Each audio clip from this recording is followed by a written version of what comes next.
il y avait un beau spécial sur le roast beef d'intérieur de ronde. Le spécial était chez Super C. Alors, on commence. La première chose à faire, ça va être de sortir une assiette dans laquelle on va mettre un essuie-tout dans le but d'y déposer notre roast beef qu'on va éponger bien sûr avant pour se faire la petite croûte qu'on aime tant qui est l'effet de Maillard. Un coup votre roast beef épongé, on va enlever les essuie-tout. On le sale d'avance. Puis tu sais, il y a des gens qui pensent qu'il faut saler après.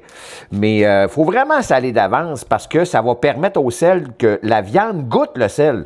Si vous salez dernière minute, ben ça va tout aller dans le poêle. Tu sais, ça ira pas dans la viande. Et bien sûr, on en met sur toutes ses faces. On le réserve, puis on attend 1 heure. Fait qu'on va être rendu aux légumes. 4 patates, 2 oignons et 6 gousses d'ail. Les patates et l'oignon, un coup épluché et l'ail, un coup juste enlevé le petit bout. On va commencer par l'ail. Pour éplucher de l'ail, le plus simple, c'est que vous mettez votre couteau par-dessus. Faites attention pour ne pas vous couper, puis vous donnez un petit coup avec la paume de votre main.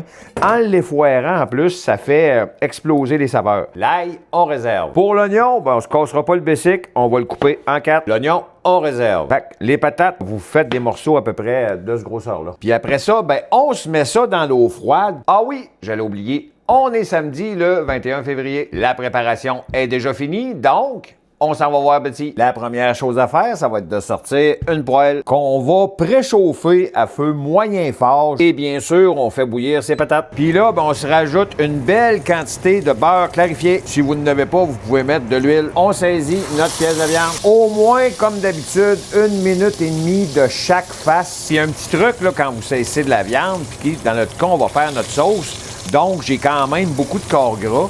Faites juste le soulever un peu, puis brassez-les comme ça. Parce que quand on met notre viande, ben le beurre, il est comme plus en dessous quand on fait ça. Ça fait une plus belle croûte. Ah oui, puis pour ceux qui me posent encore la question, pourquoi du beurre clarifié? Ben le beurre clarifié, il brûle à 425 versus le beurre normal que c'est 135. Fait que c'est vraiment l'idéal pour rôtir des pièces de viande. C'est merveilleux, le beurre clarifié, parce que ça goûte le beurre, mais sans les effets négatifs du beurre. Fait que là, on va être rendu à le virer de bord.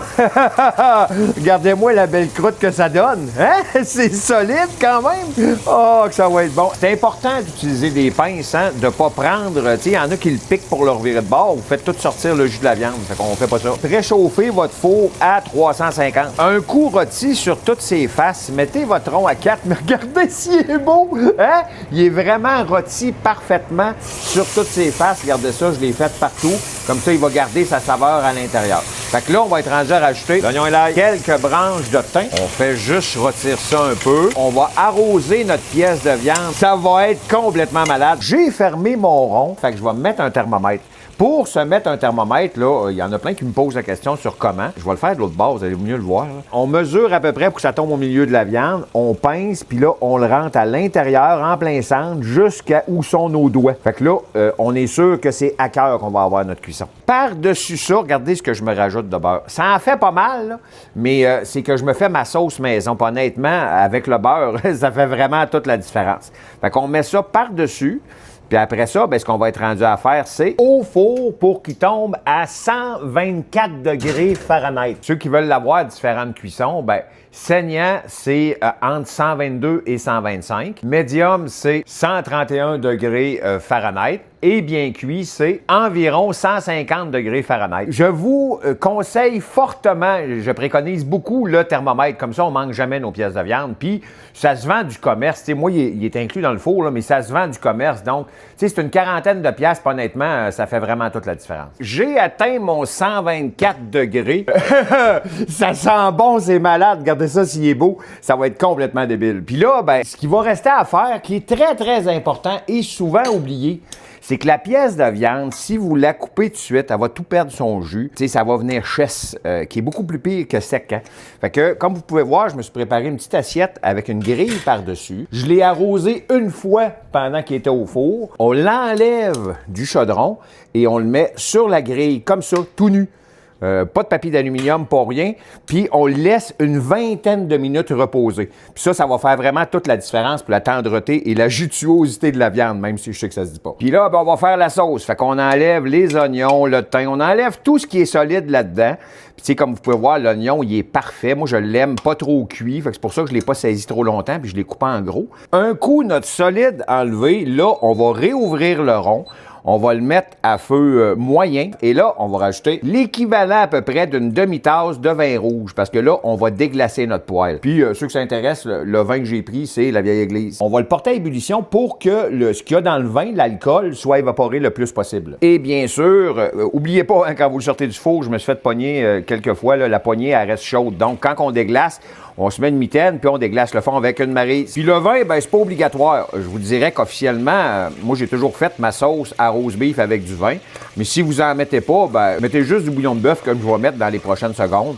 Puis ça va faire le travail. Après environ 2 minutes à feu quand même assez fort, là, il y a juste la saveur du vin, mais il y a à peu près plus d'alcool. Fait qu'on va rajouter une tasse et demie de bouillon de bœuf. On reporte à ébullition. Ça sent déjà la sauce à roast beef. On va saler ça, c'est à votre goût. Poivrer, même affaire, c'est à votre goût. Je remets un peu d'oignon et d'ail à l'intérieur pour parfumer ma sauce. Et un coup que ça recommençait à bouillir comme ça, ben là, je mets mon rond à 4 juste pour venir vraiment tout infuser les saveurs. Je vais rajouter un petit peu de fécule de maïs, vraiment pas grand-chose, que je vais diluer dans un verre d'eau froide, à peu près comme ça. Il y a vraiment pas grand-chose, là, mais c'est juste pour donner un peu d'onctuosité à la sauce. Et bien sûr, la fécule de maïs, si vous aimez votre sauce un peu plus épaisse, vous pouvez en mettre plus. Mais ça sent bon!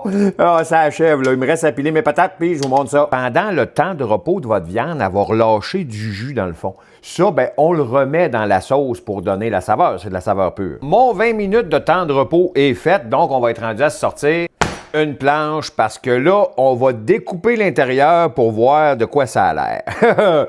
Je dois vous dire que j'ai hâte. Il est présentement 10h49. Fait que je vais manger à 1 heure que de l'allure ce coup-là. On va juste enlever le petit filet qu'il y avait dessus. Je l'ai coupé en deux. Regardez bien. Regardez la cuisson de ça. Je sais pas pour vous autres, là, mais moi, c'est très, très beau. Fait que là, je vais me le faire en tranches minces. Hein, je sais pas pour vous autres, mais moi, le roast beef, j'aime ça en tranches vraiment minces. Je me fais une coupe de tranches, je mets ça dans une assiette, puis je vous montre ça. Les patates, le roast beef. Oh, oh, oh, oh. Je vous l'avais pas dit, mais je me suis fait un peu de brocoli vapeur quand j'ai fait mes patates pilées. Et la sauce. Puis tu sais, la dernière minute, là, j'ai rajouté mes oignons qui étaient en attente avec mon ail pour qu'ils soient plus chauds. Fait que on met, puis je sais pas si vous avez remarqué, je me suis fait un petit creux dans les patates. Ben, c'est pour me faire un petit cratère de sauce. Oh, oh, oh, oh. Ça va être complètement malade. Hein? Dans le roast beef, la sauce à roast beef est bonne, mais je vous jure que maison, comme vous le savez, moi, j'aime bien savoir ce que je mange. Maison, on le sait ce qu'il y a dedans, c'est nous autres qui le fait, c'est merveilleux. Fait que là, je vais être rendu à l'heure de goûter. Regardez-moi l'assiette que ça donne. Hein? Vous savez que la mise en place, c'est pas mon point fort, là, mais le principal, c'est ce que ça goûte dans la bouche. Fait que là, je vais être rendu à l'heure de goûter, puis je dois vous avouer que ça me tente anti-péché. Fait que je me prends un petit couteau à beurre, une fourchette, je vais commencer par les purées. Ceux qui veulent savoir comment je la fais, ma purée, là, la vidéo d'avant, je l'avais montré en détail. Fait que je vais goûter à la purée. Mon petit cratère est en train de se vider.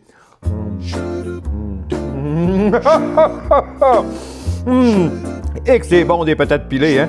Regardez mon roast beef, il se déchire tout seul. Ah. Oh! Oh! Oh! Oh! Oh! Ça a tout pogné. La saveur du thym, de l'ail, de l'oignon.